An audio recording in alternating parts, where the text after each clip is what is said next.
Selamat datang di YPPI Du Podcast. Podcastnya YPPI Unit Donokerto, Surabaya. Bersama saya, Patrick Humbertus.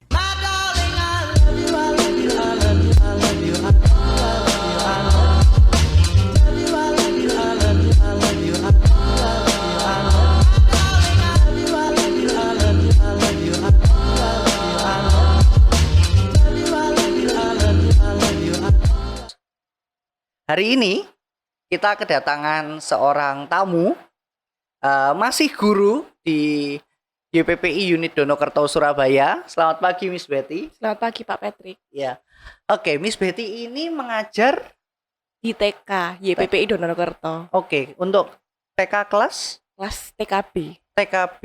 Oke. Nah, hari ini kita akan sedikit ngobrol, teman-teman, terkait dengan pendidikan seksualitas untuk anak usia dini. Miss Betty akan berbagi sedikit dengan kita pengetahuan-pengetahuan kecil tentang bagaimana orang tua bisa memberikan pendidikan seksualitas kepada anaknya sejak usia dini. Oke, Miss Bet. Pendidikan seksualitas itu seperti apa sih, Miss Bet? Pendidikan seksualitas menurut saya itu informasi atau pengetahuan yang diberikan oleh orang tua maupun lingkungan pendidikan untuk anaknya mengenai reproduksi, mengenai anggota tubuh seperti itu pada anak. Tapi untuk pada anak sendiri itu mungkin kita melakukannya atau menyampaikannya dengan cara sederhana. Oke. Nah, kalau dari anak usia dini, gitu ya. Kalau dari anak usia dini itu berarti kita bisa mulai mengajarkan itu kelas berapa ya? Atau usia berapa deh? Ada 2 usia yang saya ketahui. Yang pertama tuh usia balita.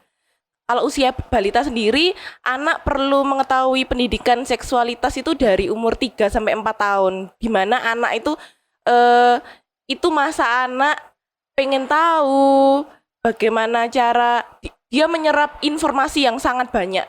Jadi di mana orang tua atau guru itu menyampaikan pengetahuan-pengetahuan baru di umur 3 sampai 4 tahun. Itu usia balita. Yang kedua ada usia sekolah. Usia sekolah itu sebelum memasuki dia menstruasi. Umur 7 sampai 9. Itu bagus sekali untuk menyampaikan informasi pendidikan seks pada anak. Oke. Kalau untuk balita tadi dimulai dari 3 tahun. Kalau dimulai dari 3 tahun berarti mereka belum sekolah kan ya di usia 3 tahun itu? Ada beberapa anak yang sudah masuk sekolah, itu masuk di playgroup junior. Oke, Iya. junior playgroup. Nah, tapi kalau ya itu kan sebagian kecil ya orang-orang yang kemudian mulai mencekolahkan anaknya di usia 3 tahun. Kebanyakan orang tua belum mulai untuk menyekolahkan anak-anaknya di usia itu. Berarti itu jadi tantangan sendiri untuk orang tua ya. Benar sekali, benar. Iya, jadi Karena tidak semua orang tua bisa menyampaikan atau mengerti pendidikan seks itu. Dan ternyata pendidikan seks itu penting loh, gitu. Oke. Nah, kalau itu sesuatu yang penting sekali gitu ya. Pertanyaannya kemudian kenapa itu menjadi sesuatu yang penting? Tadi kan Miss Betty itu penting gitu. Kenapa itu menjadi sesuatu yang penting?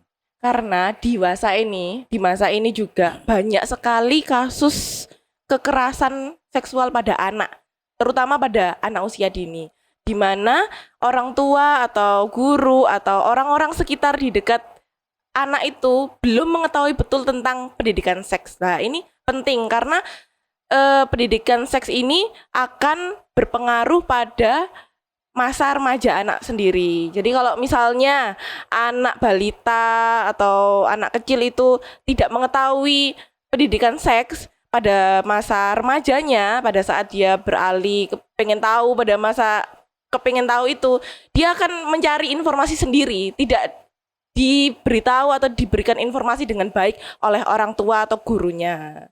Jadi itu sangat berpengaruh pada masa remajanya, pada usia dewasa nanti. Oke.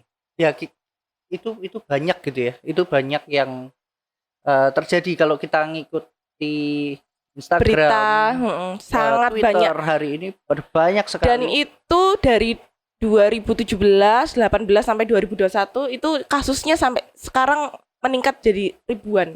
Dari yang puluhan 2017 itu 81 kasus seperti itu. Sekarang jadi ribuan.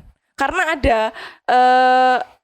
kekerasan seksual melalui itu online tadi. Apa Oke. namanya? Dari gadget, Oke. dari video-video seperti itu. Oke, kalau yang bentuknya pelecehan seksual melalui online mungkin itu di usia remaja dia mulai ya. Tapi kalau kita bicara tentang anak usia dini ini juga dari yang saya baca juga banyak banget gitu ya. Banyak banget. Dan ketika anak-anak ini ada di usia dini, pelakunya itu malah orang-orang yang berada di dalam rumah. Entah itu ayah, entah itu paman, entah itu kakek, atau kakak kandung sendiri. Itu. Nah, masyarakat itu melihat pendidikan seksualitas atau oke, kita nggak bicara pendidikan seksualitas deh, kita bicara soal topik seksualitas. Itu seperti apa sih sekarang? Untuk sekarang, sampai sekarang yang saya tahu, hanya beberapa saja orang yang mengerti dan mengetahui kalau pendidikan seks itu penting. Nah, beberapa orang masih mayoritas ya, itu tuh menganggapnya itu hal yang tabu dan tidak boleh didengar oleh anak kecil nih. Nah, ini salah sekali seperti ini tuh. Orang tua itu, apalagi orang tua yang menganut zaman dulu ya, contohnya orang tua saya sendiri. Itu tidak mengajarkan sama sekali pendidikan seks. Itu saya akui. Saya mendapat pendidikan seks sendiri itu dari pelajaran Biologi, tentang reproduksi. Dan parahnya lagi saya dari teman-teman saya. Itu tuh kan malah bahaya ya. Informasi yang tidak tepat. Iya, benar. Oke. Nah, ini hal yang berkebalikan. Di usia 5 atau 6 tahun saya masih ingat betul, kalau sekarang kita nonton kita bisa cari di ada banyak platform. Ada YouTube, kita bisa nonton, kita mau cari film dari Netflix, dari HBO itu sesuatu yang mudah. Kalau dulu kalau kita mau nonton itu kan kita pakai CD. Saya masih ingat betul di usia 5-6 tahun saya dikasih satu film full animasi tapi bicara tentang reproduksi. Dari mana bayi muncul? Tapi dianimasikan dan itu memang bukan produk dalam negeri ya, jadi itu memang film dari luar gitu. Tapi ketika saya di usia SMP saya baca, akhirnya punya kesadaran yang lebih tinggi ya, saya baca CD itu tulisannya jelas loh, untuk usia 4-7 tahun. Jadi di luar usia 3-4 tahun memang sudah mulai diberikan. Iya, bukan cuma kalau kita mungkin cuma bagian teori mana yang boleh disentuh, bagian tubuh mana yang tidak boleh. Mereka sudah jauh lebih dari itu. Mereka sudah bicara dari mana bayi muncul. Karena kita nggak tahu Miss Beth gimana ya. Tapi kalau ketika saya kecil saya pernah bertanya. Miss Beth punya adik kan? Iya. Ya, saya juga punya adik. Saya tanya sama mama saya, adik itu muncul dari mana? Iya. Keluarnya dari mana? Iya. Dan itu kan pertanyaan umum yang diajukan. Oke. Nah, kalau di Indonesia misalnya atau secara umum lah kita bicara tentang muatan materi terhadap pendidikan seksualitas untuk anak usia dini. Itu gimana sih orang tua menyiapkannya? Dari mana sih orang tua bisa itu? Untuk pada dasarnya orang tua itu bisa mempelajari itu dari buku, dari sosial media sebenarnya. Berkonsultasi juga? Iya. Nggak perlu sih Pak sebenarnya. Mereka bisa cari tahu melalui buku atau informasi dari internet, itu sudah cukup untuk orang tua menyampaikan dengan baik apa itu pendidikan seksual, apa itu kekerasan seksual, itu sudah cukup. Berarti menurut saya. sebenarnya ketika internet itu dimanfaatkan dengan baik, Baik. orang tua bisa belajar banyak hal. Banyak hal di situ. Oke. Ada ini ya, kemudian balik lagi kalau begitu. Karena ya tadi Pak Patrick bilang, apakah harus berkonsultasi dengan orang yang Expert di bidang.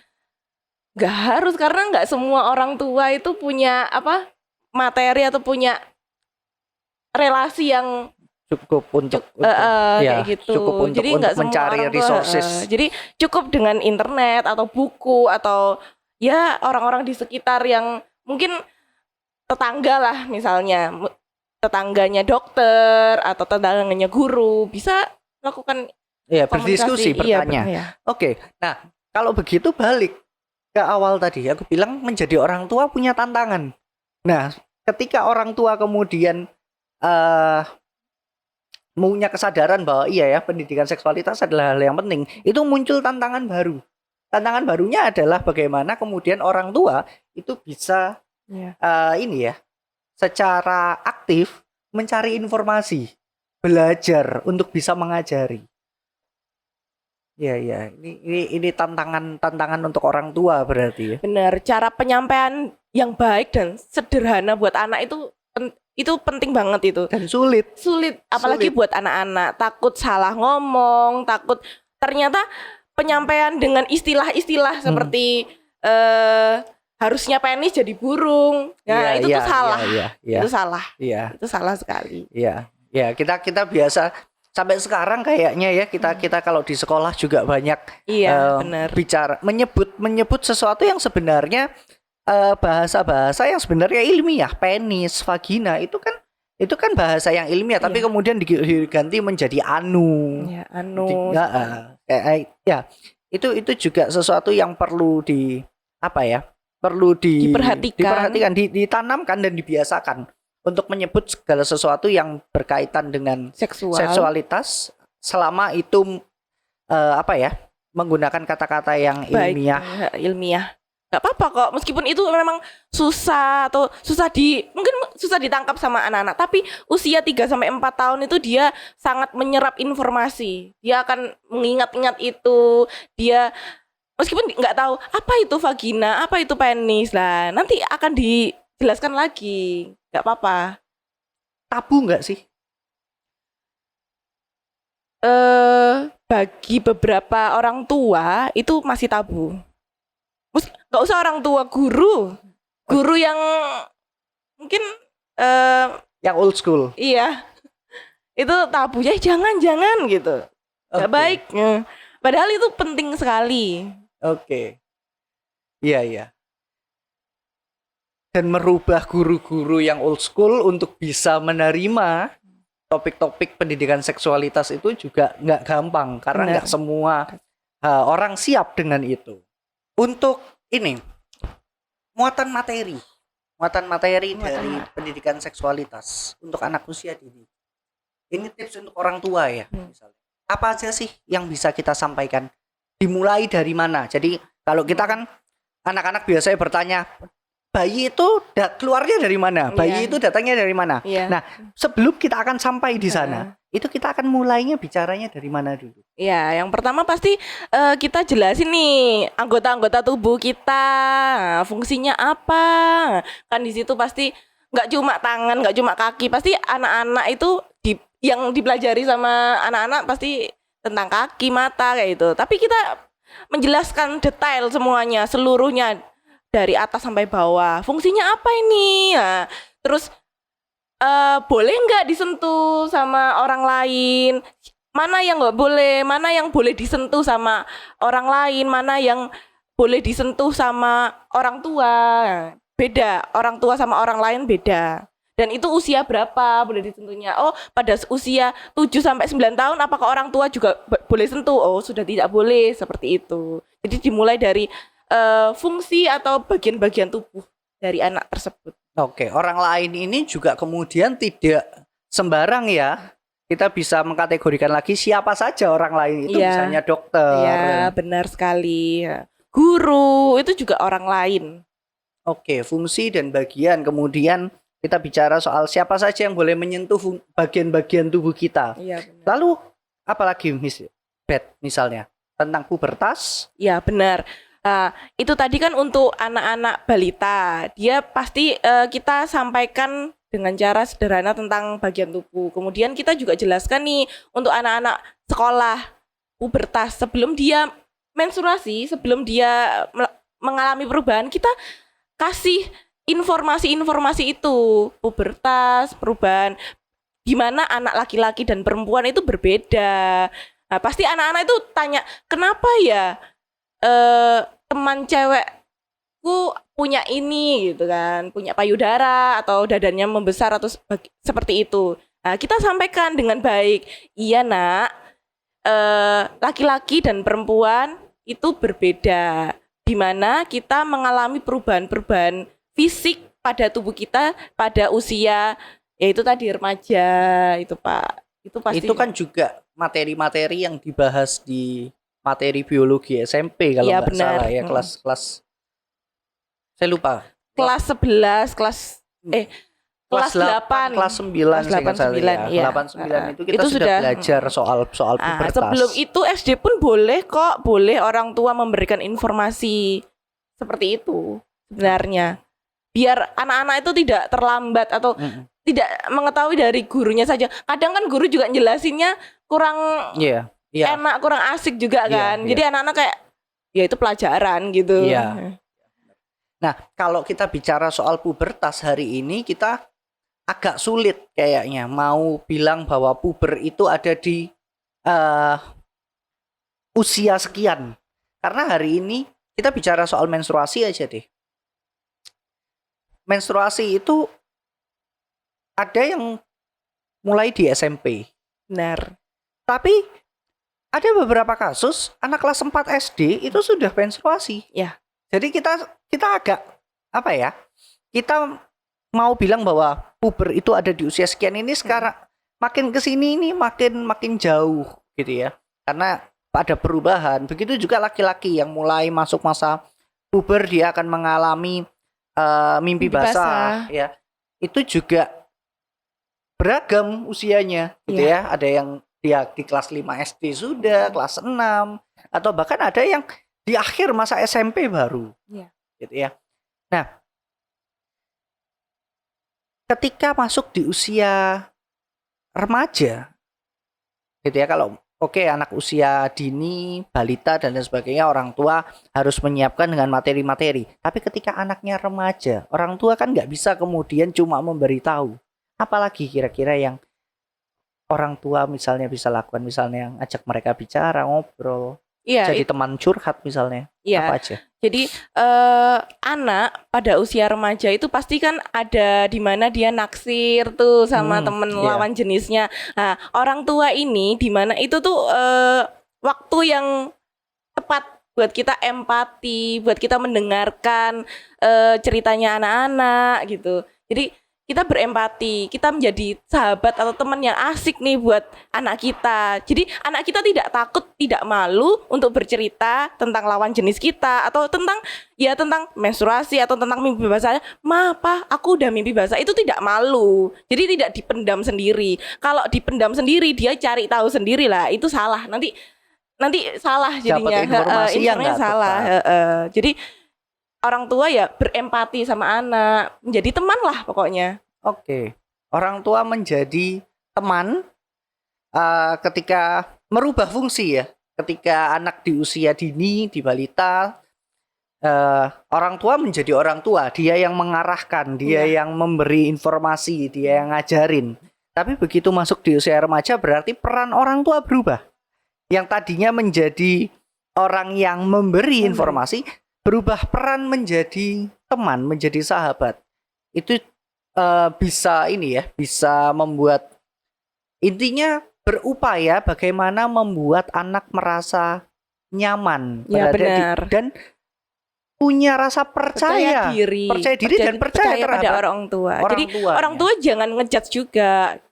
Nggak boleh pacaran, nggak boleh ini, nggak boleh itu. Tapi kita memberikan informasi dengan baik gitu loh. Atau nonton film bareng. Nah itu hal yang sederhana sebenarnya.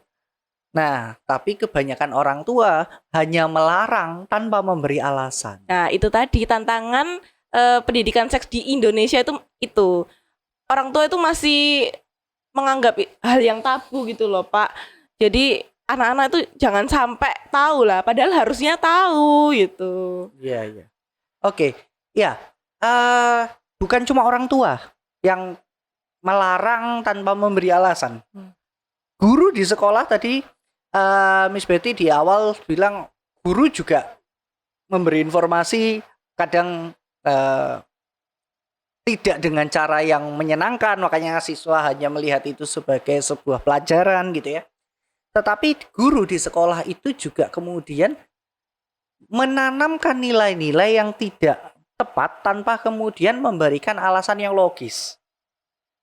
Contoh paling sederhana, ketika kita SMP, lalu mulai pacaran kan tadi ya. Ada yang mulai suka-suka, ada yang mulai pacaran. Kita tahu ada banyak sekali anak-anak SMP yang sudah mulai pacaran. Lalu kemudian guru ngajar di kelas dan menyinggung hal-hal itu.